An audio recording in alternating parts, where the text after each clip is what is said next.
Kedatangan ribuan pengungsi Rohingya pada November 2023 menimbulkan polemik. Belakangan terungkap para pengungsi nekat masuk Indonesia melalui jalur gelap dengan membayar belasan juta rupiah.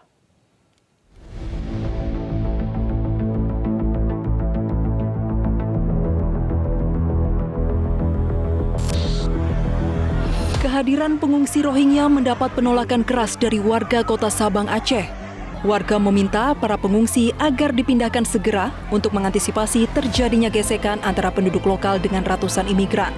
Menko Polhukam Mahfud MD pun mengaku sedang mencari jalan keluar untuk mengatasi masalah para pengungsi Rohingya, karena negara juga sudah kewalahan menangani mereka yang sudah mencapai 1.478 orang. Indonesia juga sebenarnya tidak menandatangani konvensi PBB tentang pengungsi, namun bantuan untuk pengungsi diberikan atas dasar kemanusiaan. Kita tidak terikat itu karena kita tidak menandatangani UNCHR itu. Kita tidak tanda tangani. Kita hanya kemanusiaan. Cuma negara-negara lain itu sudah menutup. Malaysia menutup, Australia menutup. Semuanya nutup, Singapura tidak mau menerima. Mereka larinya ke Indonesia.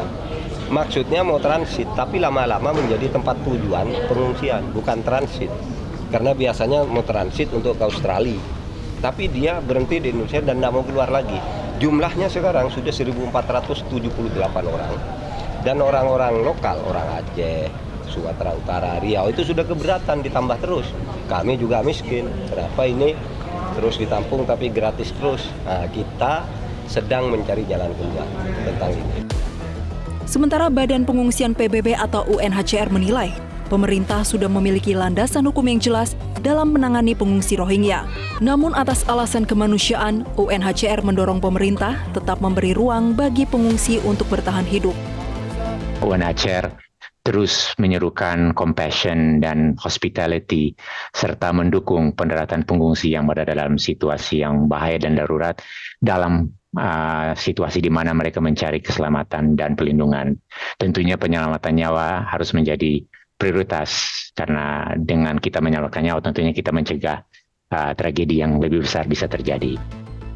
Polemik eksodus warga Rohingya ke Aceh pun berujung pada dugaan tindak pidana perdagangan orang. Kapolda Aceh bahkan mengatakan gelombang pengungsi Rohingya erat hubungannya dengan penyelundupan manusia skala besar.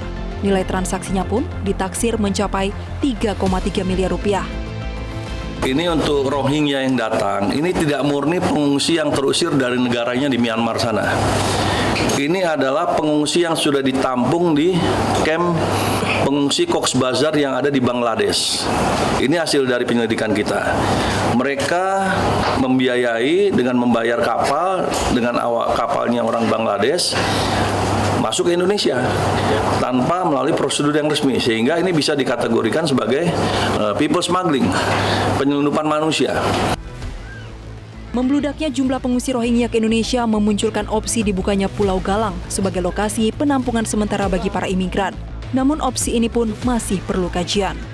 Tim Liputan Metro TV. Jelajahi cara baru mendapatkan informasi. Download Metro TV Extend sekarang.